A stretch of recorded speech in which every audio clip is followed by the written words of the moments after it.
Welcome to Turn Right Machine Works. My name is Keith. All right, let's go ahead and undo this. She's still just tiny bit warm.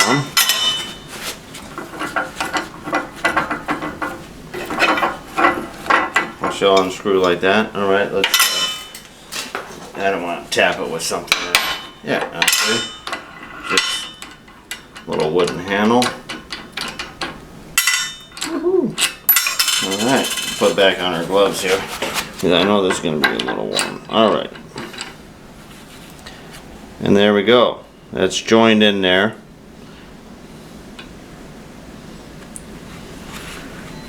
Steel did a good job. It didn't let it get into that register over there, and it butted right up to that. Alright, now we're going to go ahead and shape this off this way and this way here, and then we're going to get in there and we're going to drill those 2 holes to match that 4-hole pattern, and then this will be ready to bolt back together.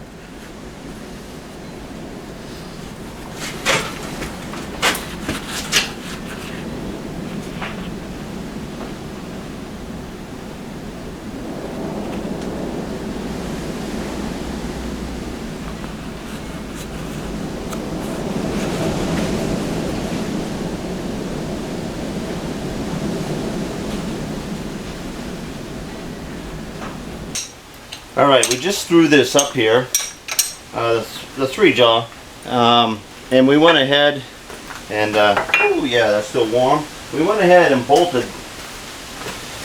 the aluminum piece right back onto the round slug here, because we decided to locate those missing 2 holes and cut this square. Would be a lot easier if we had a hold of it in the mill.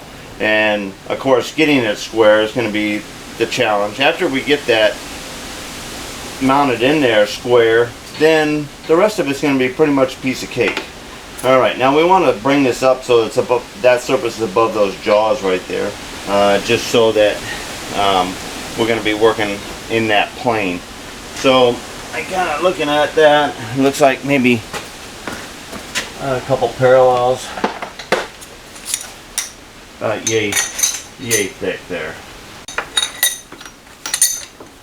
You know, I'm trying to wear gloves so I can handle something hot, and that's not working out too hot there. Okay. Alright, I think we're going to locate those 2 holes in line with each other in a straight line, and then we're going to lock this down, and then from one of those hole locations we'll be able to come over and hit those other 2. But once we hit those 2 there, we can come in and we can mill square, and we can go ahead and hit the top surface here with the probably a 2 flute end mill will be what we're using.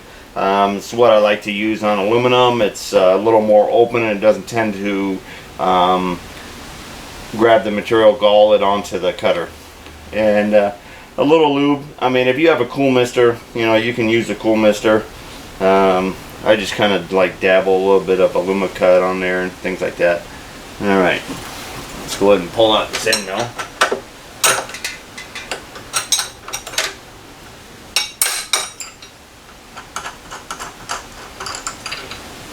And we'll get our drill chuck in there. We're going to need some more room.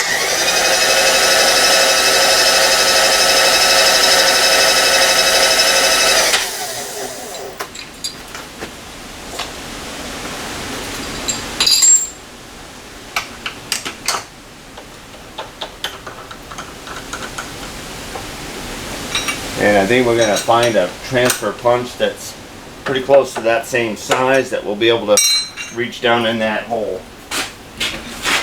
Just kind of playing with some things that we might have automatically.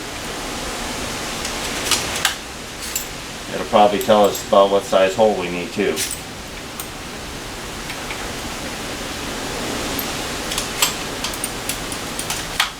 And a 3/16 hole. Pretty close to what it is.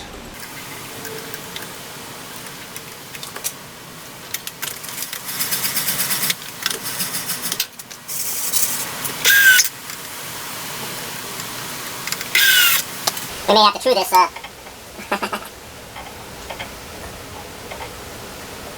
Alright, that's looking pretty good. Alright.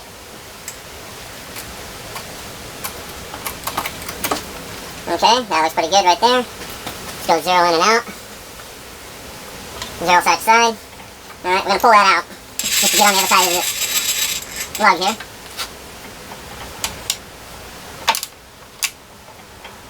And it's still spinning about as close as it was over there.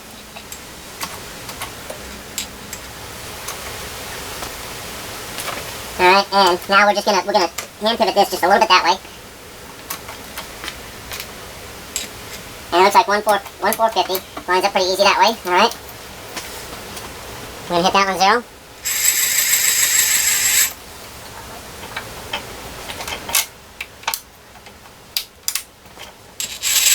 Alright. 1,450, let's verify that. 1,450. No, it looks like a little bit wider. Probably a metric friggin' size. Alright, so basically these holes are 37 millimeter square, and basically to me that's 1 inch 465 square. Alright, so but what we're doing is we're going ahead and we gotta pull this out here, and we're gonna change over to 2 flute end mill, because we're gonna go ahead and do the milling on this first.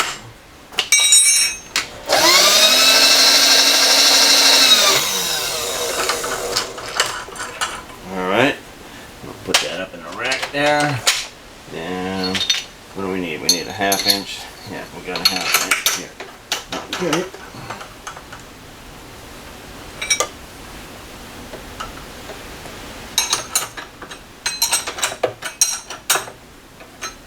Okay. Alright. Go on aluminum chips in our soda or our calipers. No necessary on that. Alright. We're going to have some altitude here.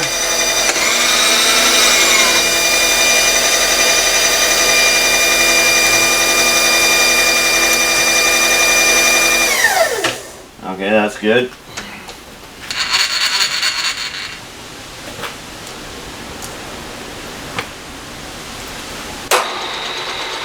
Alright, now I'm running, about 660 RPMs or so. This is a 1/2 inch, 2 flute, high speed, really old end mill. Alright, and I just that's what I'm going to go with. Nothing, no reason other than I have it. Alright, and this can here is just a Lubatap, and I just need a little coating just to keep it from galling up. Okay, this the 4643 rod is pretty manageable as far as machining, and we're just touching off there.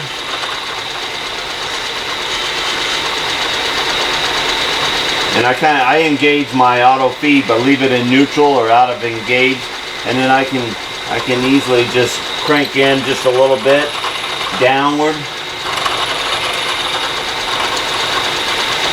All right. And no need to muscle this thing around. Okay, I am tight. That's tight.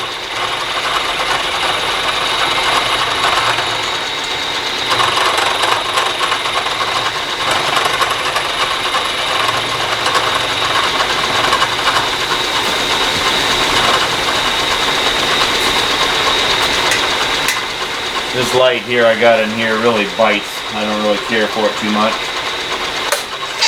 Alright, we're about 20 to go. Now, we could just go ahead, just for the heck of it.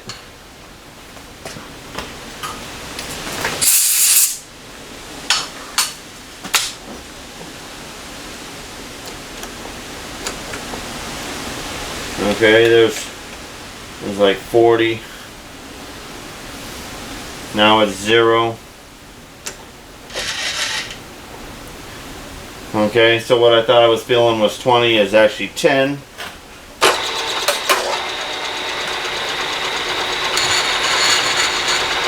Okay, so we can go ahead and we can loosen this, crank that down to 0. That should be right at that surface there. If not, it should be close enough.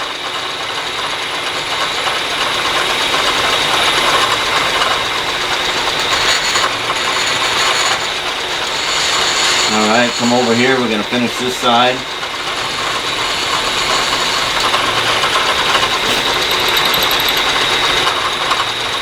Yeah, just barely skipping over there, that's good. Alright, now we're going to go ahead and we're going to come down, make it square.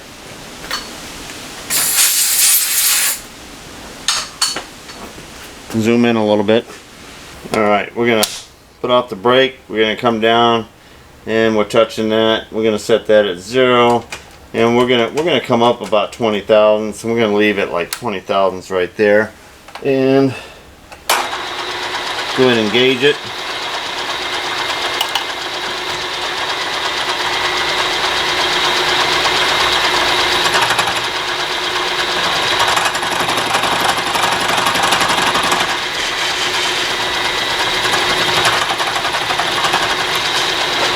Alright, that looks good to me.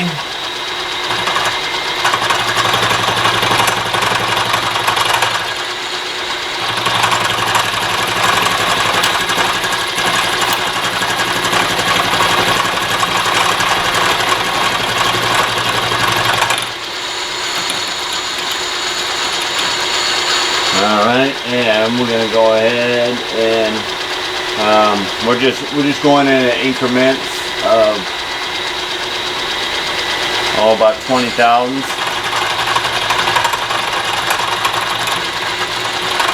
Okay, that just barely skipped in the center. We're going to call that good. Alright, now we're going to go ahead and we're going to come down this side the same way. Just taking about 20, 30 a whack. Just kind of blending it in. Looks like this one here might do it. I did. Alright.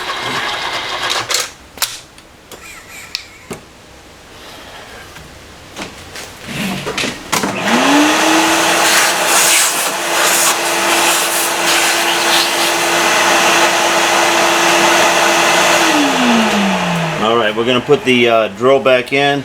We're going to poke those two holes. We can lift this off and we can kind of like just like hand file that or go in on our Wilton and take the little grit to it.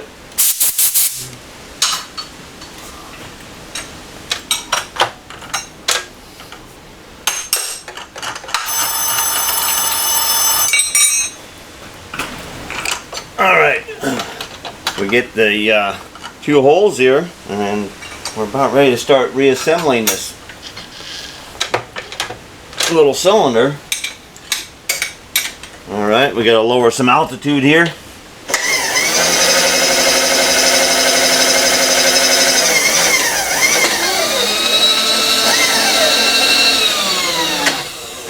Alright, 200 thousandths drill bit.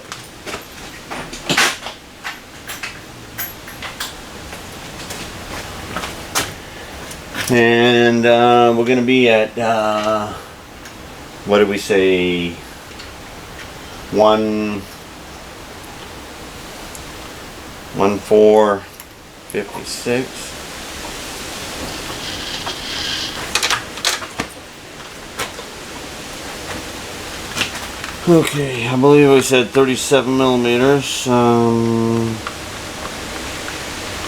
And it came out to 1.456. All right.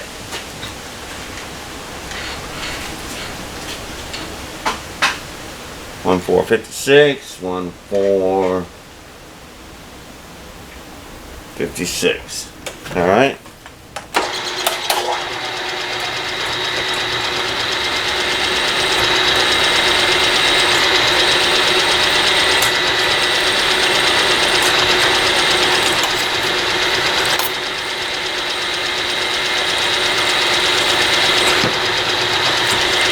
Alright, I think we're drilling right into that metal.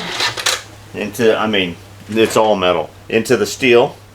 Alright, now, let's go ahead and we should be able to skate right by. Yep, we cleared it. Okay.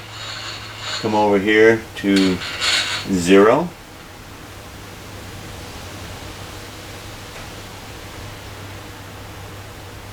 Alright.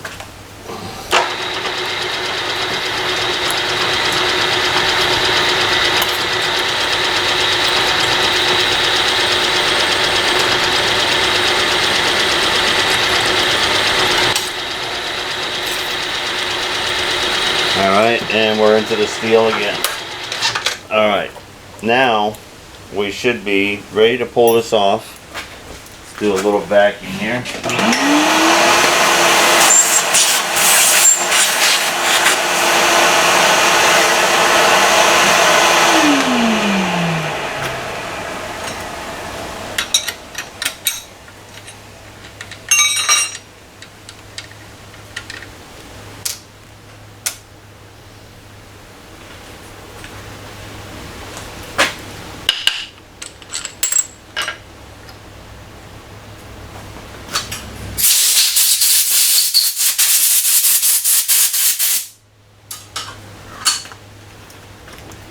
Alright, looks like same. Alright, we're going to go ahead and we're going to go in and sand the flashing off and come back and assemble it. Alright, before I put this back together, I just want to give you one quick look at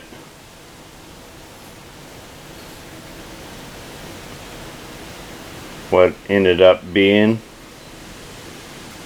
Alright, now we're going to go ahead and we're going to stick this back in. We're going to put this together the same way we took it apart. And we held that in there. Now, this component here was, the first thing that went on here was a felt seal. Now, we just went through our whole collection there of materials and I can't find my 1/8 inch felt material. We went ahead and cleaned this a little bit and then loosened it up so that we could have a good fit in here. And we're going to go ahead and we're going to give that a squirt of oil on there.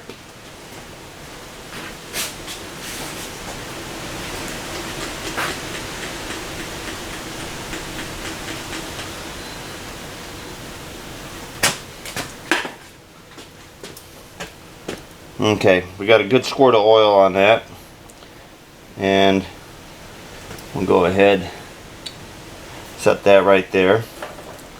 And this was retaining that, and of course this looks like it's a little bit bent from the screws, so this is brass, so it's not hurting my vise to give it a light tap and straighten those ears out, okay? I could just hear the comments already. Now you're beating on your vise. And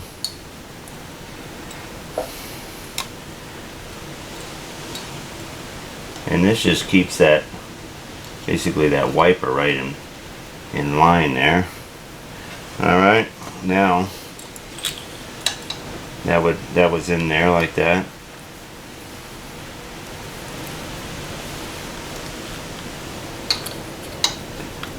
Plenty of movement. Alright.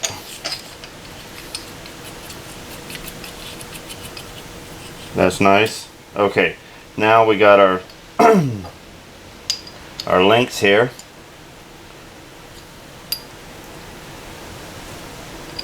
We got some of the grease off of there.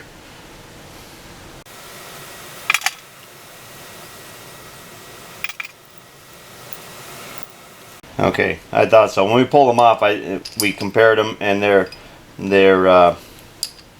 symmetrical.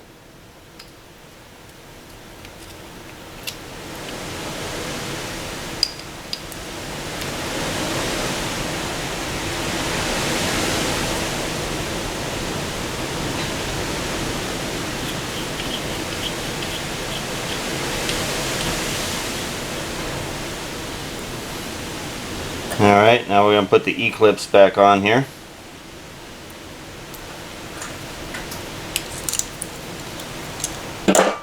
Wait, before we do that, we're getting ahead of ourselves. Let me go get my my super lube.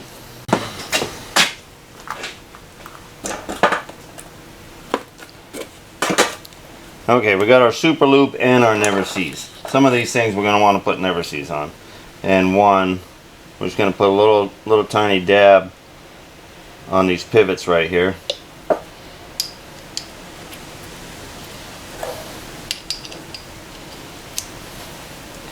Okay, now we can slap on the Z-rings.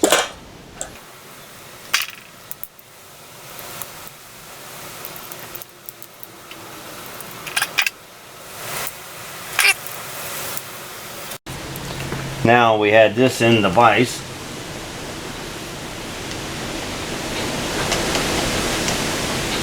And that was held like that, so we can assemble the spring.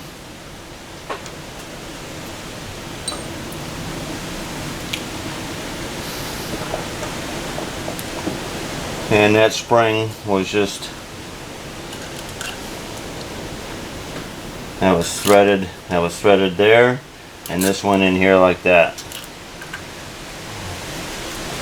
And this was threaded all the way up to the end.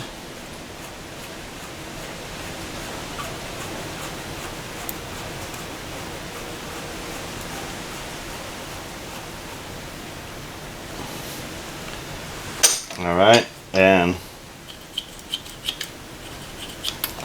alright.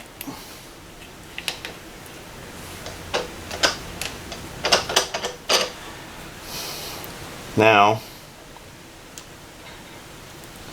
we're going to put a little super lube in on here. Alright, now this just a light coating. Really kind of fill that in here. This was really frothed up with I'd say corrosion. It's aluminum. Alright, and that goes on there like that. And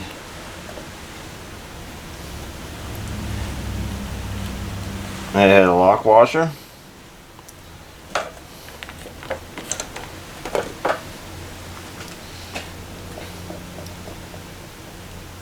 Little never sees on there. Okay, let me wipe off my hands.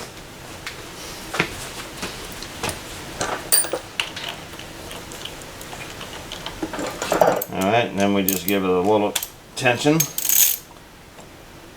Alright, that's good to go.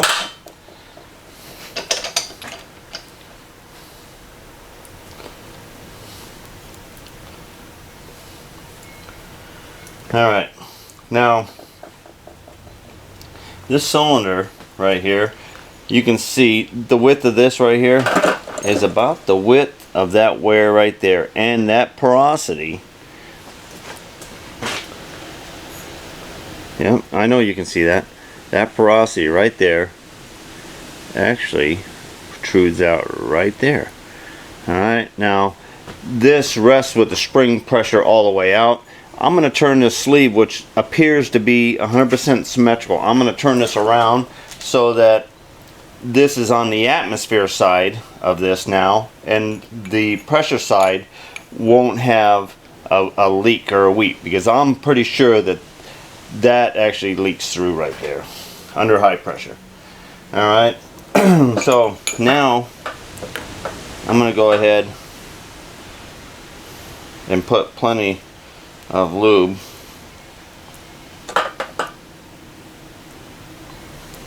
all over this, because I'm going to slip it into there. Little coating on that spring that won't hurt anybody. Okay, and that register right there registers. The other one on the other end, the cap, that will have this cap goes on the other end. That'll have the rubber O-ring on it, and that's your pressure side of the piston here. Alright, oh, that was stucky. Okay, and alright, we got it in there. That goes all the way down, and that will seat right up against there. Alright,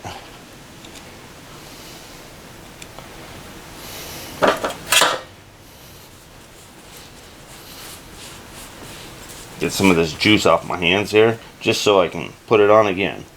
Alright, this O-ring still looks pretty good. I'm not gonna condemn this O-ring.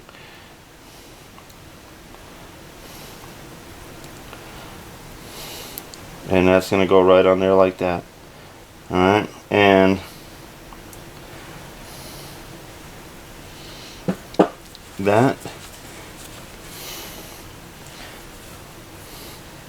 We know that this went on the broken ears, and yeah, that was, I'm glad that those still line up. Alright, and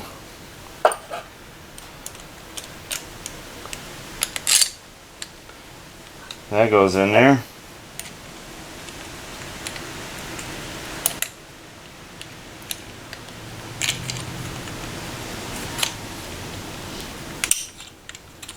Alright, that snaked by there. Don't need the fuzzy on there.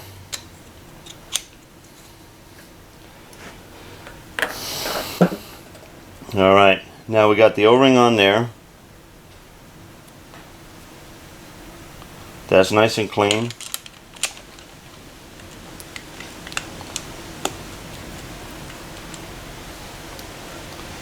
Now we're gonna get one started on here. Any of these that start through, we're gonna get.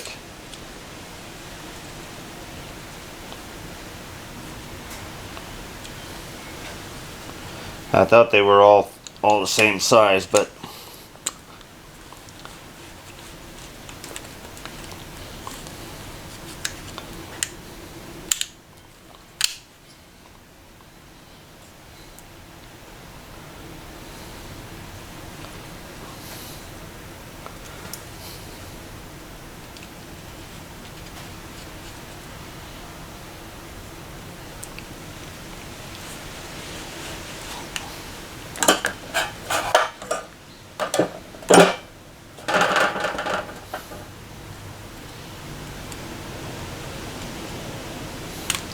alright, we gotta go get a little socket to fit on these things here, but it looks like these two are in line.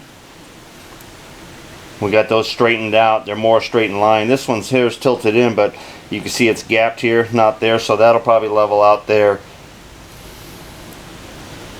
Looks like we got it going on.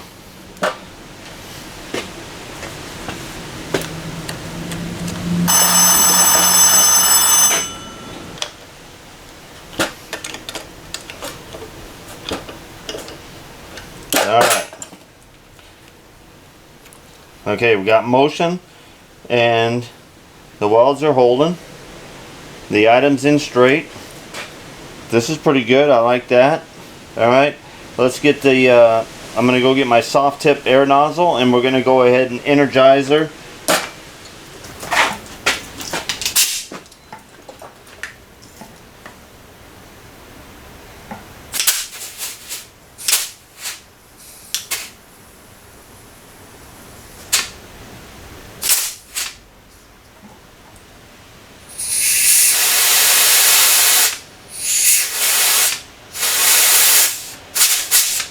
Alright, I think we got a good one. Alright, I'll give the customer a call and tell him the good news. He can throw that in his 10-wheeler and he can run his PTO now and dump his load. Well, we didn't lose power completely, and we were able to do a little bit of welding and run a little bit of the mills.